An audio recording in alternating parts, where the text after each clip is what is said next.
Hello, this is James, and thank you for coming to the replay edition of the Dinos video. It means a lot to me. Your support is priceless. So, can Dinos hack it in the modern meta with all of the masked heroes and all of the glad beasts and all of the nonsense? Of course they can, but you have to build the deck the right way. You have to give the Dinos the support that they need, because basically they're just beater monsters with the possible exception of Hydrogeddon. But Hydrogeddon does have a very finicky effect, because dinosaurs, they're not the all-destroying. I remember the first KC Cup, I brought dinos and I crushed with the dinos, but that is not the case anymore. Dinos are not the all-powerful stomping deck that they once were. They need some swaddling, they need some love. And for that reason, we are running only 8 monsters. 2 Evilswarm Salamandra, 3 Brack Brach, and 3 Hydrogeddon. Hydrogeddon multiplies, which is very satisfying, especially off of an anti-magic arrows. Brack Brach gets the opponent's monster in defense position and is very large under Jurassic Kingdom. 2100 attack. Evilswarm Salamandra powers up off of your fallen dinosaur brethren. We're also going to do a little more removal. We're going to have 2 Cosmic Cyclone or Galaxy Cyclone, or more anti-magic arrows. Anti-magic arrows. So we have only 2 anti-magic arrows because there's only so many times that the opponent is going to fall for you making it to the battle phase and then popping the anti-magic arrows. It's very satisfying, but it's finicky.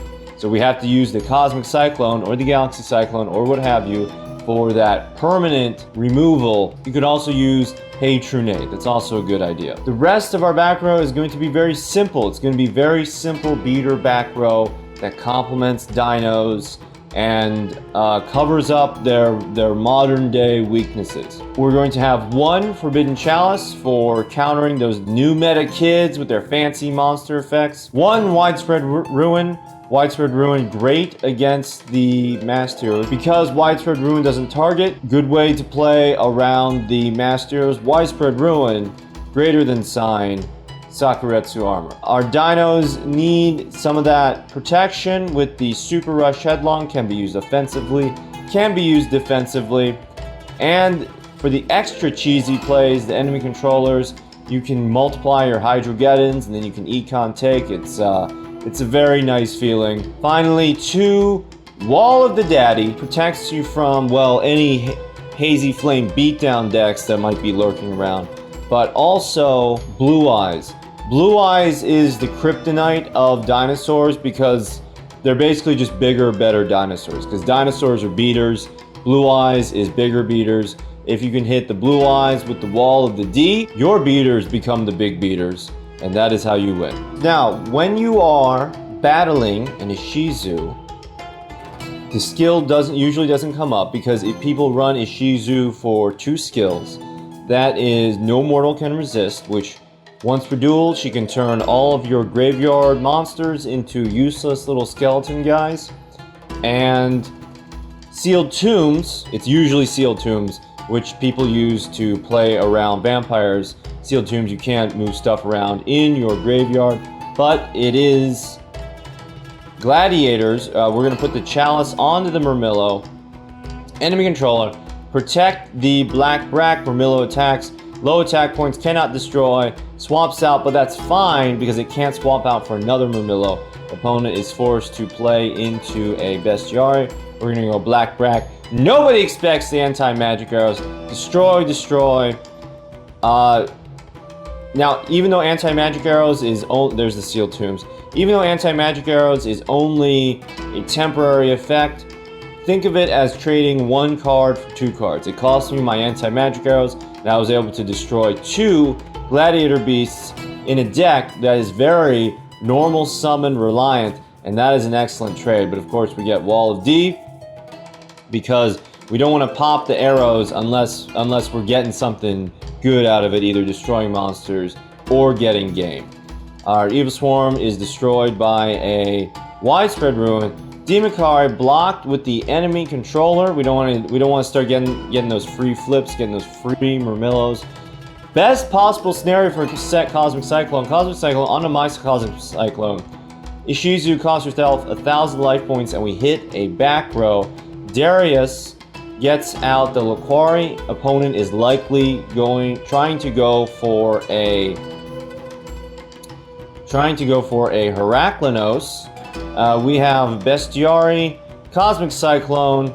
Oh, and we have just enough life points to pull this one out. There is our Hydrogeddon. Finally, Hydrogeddon multiplies. Swing for game. Okay, here we're going first against Bandit Keith. An important thing. Now, Bandit Keiths usually have Switcheroo because that's an easy to get skill. But they can also run Bandit, which is when they get under 1,500 life points, they get to steal one of your back row. So that's an important thing to keep in mind. We're going to attack into this Amazoness Heirloom. We're going to test the Resolve. Forbidden Chalice onto the Amazoness Sage. Vision Hero Witch Raider blows up our fully invested back row cards. We protect our guy with a Hydrogeddon. Black Brachios is not really helping us against the Witch Raider because without the field spell, we're smaller than her. But we get the double attacks. We get to destroy the Sage. And the opponent is really running out of cards. So there's a Switcheroo onto the Bandit Keith. We have a Witch Raider on the field, and we're going to try and bluff a Wall of D. But in Duel Links, never fall for the bluff. You know, it's a 1 in 15 or whatever chance that they drew that Wall of D right when they really needed it. Another big hit for the Witch Raider. We have Amazoness Ambush. Ooh, so nice to see the return. Bringing out the Paleozoic Canadian Amazoness Princess. Brings out an Amazoness Chainmaster, so this person probably doesn't have Queen yet. Banishes the Black Brach, and we are going to just cut. So this is kind of bears analysis. So we Cosmic Cyclone the Amazoness Ambush. That is the Amazoness Win card, so it's worth it to get that off the field. And then, but then we're going to anti-magic arrows because we want to seal the deal on these two monsters. So Salamandra, Hydrogeddon. No more Hydrogeddons to pull out of the deck. We play our bluff anti-magic arrows, attack for game. Nobody expects the anti-magic arrows. Okay, here we're on second against another Bandit Keith. 23 cards. Dinosaur Kingdom. We have a set and a set. And we're just gonna Cosmic Cyclone onto that back row. We're gonna hit that Defense draw. Paleozoic Canadia. That was an excellent turn too. Alright, so this is the bandit time. So the vampires, the vampire effects cost life points, so they're able to get into that back row stealing range. We have two Hydrogeddons, we have Vampire Retainer. So, as soon as we see them get on, because you can't chain the skills. Skills don't interact with cards, so they're not part of the chain link. So as soon as I see him get down into that bandit stealing range, we're going to tribute take our Hydrogeddon for the Vampire Retainer. Alright, and that's going to prevent him from getting his Vampire Grace on. It is not Bandit, it is Switcheroo. Nevertheless, it was a prudent play. We have Brack Brach and the anti-magic arrows in hand, and we can swing for game very easily. Here on second against another Bandit Keith. Bandit Keith, very popular in the KC Cup, and it's keeping me paranoid about the Bandit skill. Think about that heavily, especially with our back row reliant deck. So Salamandra into the Vampire Familiar. Samurai Skull dumps a Vampire Retainer. That one searches the spell cards, or the back row. Searches the Vampire Takeover, so this is Vampire Takeover. Super Rush Headlong to make room. Super Rush Headlong to make room for the anti-Cheezo arrows. And we have an enemy controller. We have a Vampire Familiar. Vampire Familiar searches Vampire Grimson. So either Grace is in hand or the opponent doesn't have Grace, something like that. Vampire, oh no, Grace was in the graveyard. What am I talking about? Vampire Kingdom destroys the Salamandra, and we have that wall of the daddy. Grimson does not pay. Grimson goes to the graveyard. Simultaneous loss. Vampire Kingdom destroys. And we are going to tribute take our Hydrogeddon, and this seals the game for us right here. The opponent will destroy one of our cards with the Vampire Kingdom, but we have more than enough attack points to reduce his life points. Swing per game. Here we're going first.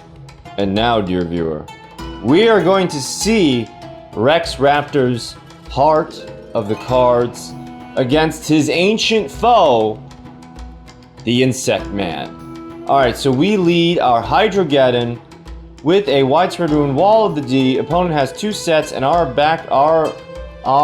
deck is infested with the parasites. Uh-oh. Alright, so we have the woman. The woman does not want to attack into that full back row. We go enemy controller, protects the woman.